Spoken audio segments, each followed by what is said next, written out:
I'm Elamin Abdelmahmoud, and this is Commotion. And look, it may be easy, I think, to take podcasts for granted now. I know, you're listening to one right now as we speak.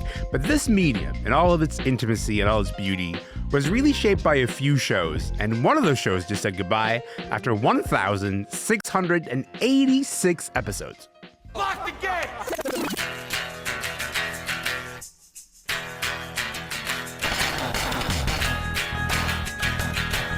All right, let's do this. How are you, folks? This is it. This is the last episode of WTF. I'm not gonna lie to you, I'm like a little bit emotional hearing that and thinking that's the last time they're gonna be hearing that. So that's a bit of the opening of the final episode of WTF with Marc Maron. And today we're gonna talk about the ways that Marc Maron changed podcasting and changed what we expect from celebrities, but also maybe change the way that we wanna tell our own stories. Dominic Tardiff is here, Niko, Stratis is here. They've been listening to WTF since that show launched. I'm so grateful to have the two of you here. What's up, pals? Hi. How are you doing? Listen, there's a lot. I was about to weep. I know. Well, it felt kind of emotional hearing that and Yeah. going like, oh, I guess that's the last time they're going to new one of these. Okay, I want to maybe start by playing you guys some of Marc grappling with who he wanted as his very last guest. You know, I do a lot of talking about how I feel about the world, both interior and exterior, micro, macro. How am I reacting to what's going on in the world? And it became clear that the guest we needed to have was singular in that he could address the importance of this being our final episode, but also address how we move through the world we're living in, as frightening as it is, with what's happening. And how do we do it with some grace and perhaps some hope and some focus and really call what's going on what it is. So that last guest, with that sort of, this big sort of introduction, that last guest ends up being Barack Obama. Niko, you were kind of like shaking your head as you were kind of like listening to Marc Maron introduce the idea that, Obama would be the last guest of the show. What strikes you about his intention, like Marc Maron's intention here with having Barack Obama be the last guest? It is like, so much of the show was this idea of having a guest who is sort of a mirror to Marc in their own way, whoever that person may be. When it starts out, it's a lot of people from his community of comedians and what have you. And that sort of grows over time. And he says this in this sort of rambling intro to when he's trying to decide who his last guest is going to be, is that so much of what he's been doing lately has been speaking to a current socio-political movement. So he wants somebody that can be the reflection of him in that moment. And I think that going to Barack Obama, who he's talked to before, makes sense from a certain point of view. And there was a lot of speculation that this was who it would be. I was a little bit disappointed in it because it sort of feels like it is the ultimate it is this neoliberal response to who can best speak to this moment, because it's this perfect memory of Obama as the symbol of hope that we all wanted him to be. And we know that his presidency is a lot more complicated than that, but you want this sort of person that can speak to the moment. Is it the best person? I don't know. But again, it's an impossible thing to say who's going to be the last person through when those gates are locked one last time. Yeah. And so from a certain point of view, I can understand what he's going for. And I think the conversation they have is good, that has a lot of missteps, but it was never going to be perfect. An end is never going to be what you want it to be. That's what ends are. Well, that's very semisonic of you, and I kind of hate it. But also at the same time, I think there's a real sense to me of, if you're Marc Maron, like choosing Barack Obama kind of reflects the idea of the role that people have come to expect of you, in a sense, as Marc Maron, the uniter. It's like, well, I guess I should go to someone who might be able to do that. And that's not the thing that I think Marc Maron does best, but that's neither here nor there. Dominic, You wrote that without Marc Maron and WTF, your life is just not going to be the same. What do you think this podcast was doing and Marc was doing that was so groundbreaking? I guess that for me, the best thing he did in my very own life is that he made me less shameful of some things that are happening inside of me. Marc talked a lot about how he was jealous of many of his friends that had more success than him. Yes. And I guess that I'm going to speak for myself. I've experienced that kind of things with my friends, but we don't really talk about it because we're all ashamed of being jealous of our friends. He also talked a lot about how he was bitter that he didn't got the SNL part that he wanted so much. Yeah. I mean, the amount of time he spent on WTF talking and trying to explain why Lorne Michaels did not choose him is like, it's just crazy. It kept But on recurring too. It's like he's never going to let that go. It's never going to be a thing that he lets go. But we all have this SNL in our life. We're like, why did this thing did not happen to me? I was the chosen one, and they did not choose me. Yeah. And as Mark was talking about those things that I'm ashamed of when I think about myself, I was becoming less and less ashamed because someone else was doing it. Yeah. I think Niko's SNL is not being chosen as the sort of the lead singer of a Springsteen cover band, right? Like that's sort of one that keeps recurring back to you. That's mine too. There's always time. There's always time. There is always time. Niko, I think like one of the best parts of listening to WTF is that his preambles got longer and longer, right? Like as the show went on, the episode would be an hour and a half. It would just be him talking for the first 30 minutes, being like, I'm jealous of my friends. I'm feeling really depressed. I'm going through this whole thing. There's an intimacy and there's a vulnerability to the way that Marc Maron sort of structured all of those things before you even got to the conversation with the guest. He's so vulnerable about talking about his own struggles there. How do you think that affected what he actually managed to get from the guests who would go on the show? I think very similar to what Dominic was talking about. Like, I think that sort of vulnerability that isn't just sharing your feelings, it is sharing feelings that we are told to repress, bitterness, jealousy, all of these things. I think when you start to share that part of yourself in a way that isn't transactional, that isn't with an agenda of some kind, it is just this very earnest sharing of the self. It sort of disarms people and it allows them this opportunity to feel like, okay, well, I can be more relaxed, or I can be more open, or I can maybe approach this conversation from a more neutral ground where I don't feel like I have to have my guard up, that everything I say is going to be used against me, which is so often the case. And so I think that being so open about your own personal struggles, it allows somebody else to have that feeling of, oh, I'm not alone in this, talking about addiction, talking about jealousy, talking about failure. These are really hard things. And when somebody gives you permission to talk about that, it just sort of allows you to be free. And once you're free, the floodgates are open. He says lock the gates, but those gates were never locked because those feelings are coming and going.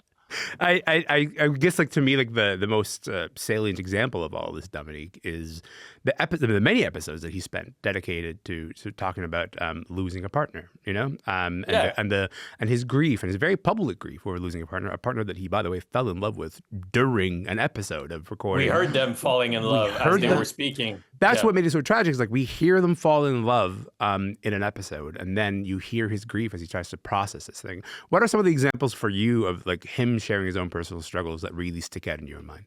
I mean, for me, two of the best episodes are the one he did with Louis C.K. It was, of course, before all the sexual misconduct thing happened with Louis C.K. Yeah, before the allegations. They had been friends for many years. Their relationship had some struggles.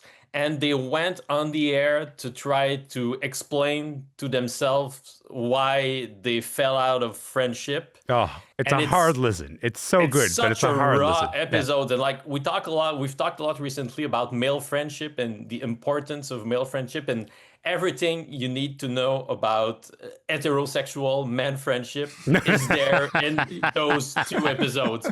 It's all there. Everything you need to know. Go listen to though, like, to 2 or 3 hours, and you will know everything you need to learn about that. It turns out the cure to the male loneliness epidemic was staring at us right in the face the entire time. And there needs to be, Yeah, totally. And there needs to be something at stake when you're being vulnerable. There needs to be a risk. Like there's now there's corporate version of vulnerability that is like you can cry in front of your colleagues and your employees, and that's all great, but nobody's going to think less of you if you cry in front of somebody. But Maron was showing some parts of himself that were not making him look good. Yes.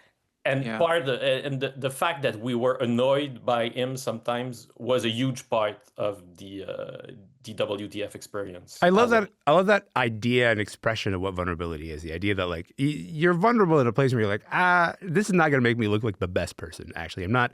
There's a sense of, okay, there's a performance of vulnerability, and then there's a real thing of like, oh, this is a hard moment, and neither of you know how to get out of it. And I feel a real privilege to get a chance to like listen to this, to this conversation. I gotta say, Niko, the landscape looks different because of Marc Maron, right? Like, and I think that's an important thing to reflect on. When he started, he was doing a different thing, and now the idea of being a comedian, a white comedian man who's got a podcast, that's a cottage industry at this point. Joe Rogan, Theo Von, Andrew Schultz, there's so many of them. Marc Maron once joked that he felt like he'd, quote, released the Kraken.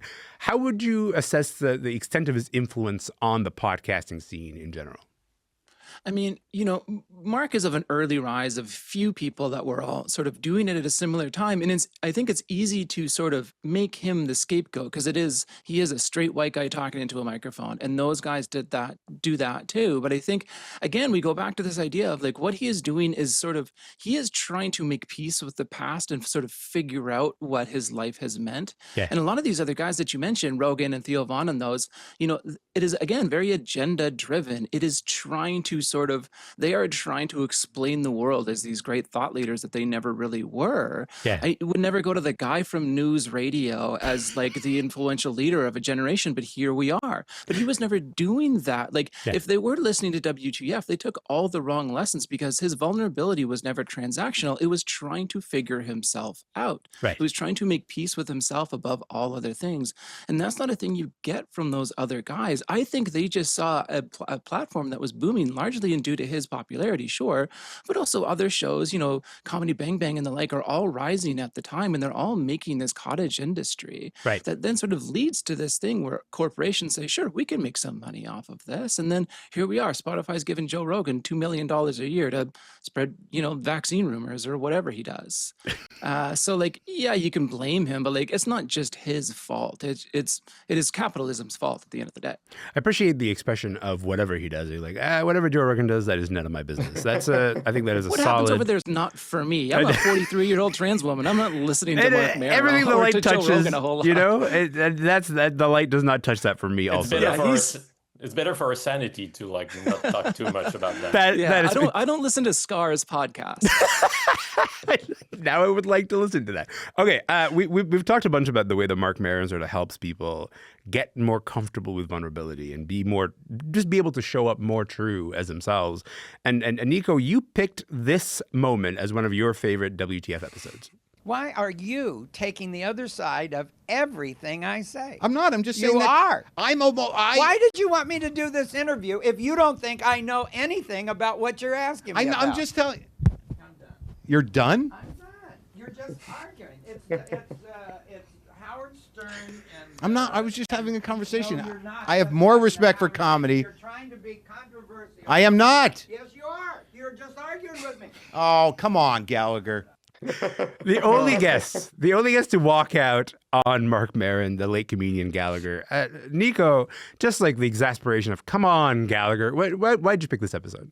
I think about the line "Come on, Gallagher" like once a day. Like it has just been running through my head ever since. And I think it's because Gallagher's the guy who smashes watermelons. You think of him as this grand joke of comedy. So for him to have a conversation with him in a hotel room where he's like, "Hey, I'm gonna sort of hold a mirror to the real version of you, and we're gonna talk about that." I think that's really interesting because it is a thing that people don't often do anymore with these sort of guys. Is say, "I'm gonna expose who you really are, good or bad," and I do that all the time. Let's see if you can handle it. And he couldn't, and he walks out. And again, it's the guy who smashes watermelons on stage with a hammer, and he can't handle the fire. And it's like, okay.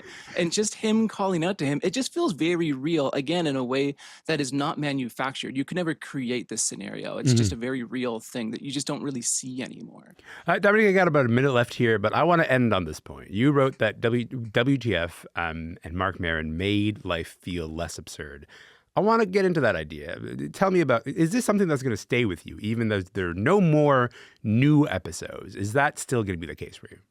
Yeah, the way I would talk about it, it's like, I mean, we all think of Mark as a friend, and we developed over the years this deep relationship with him.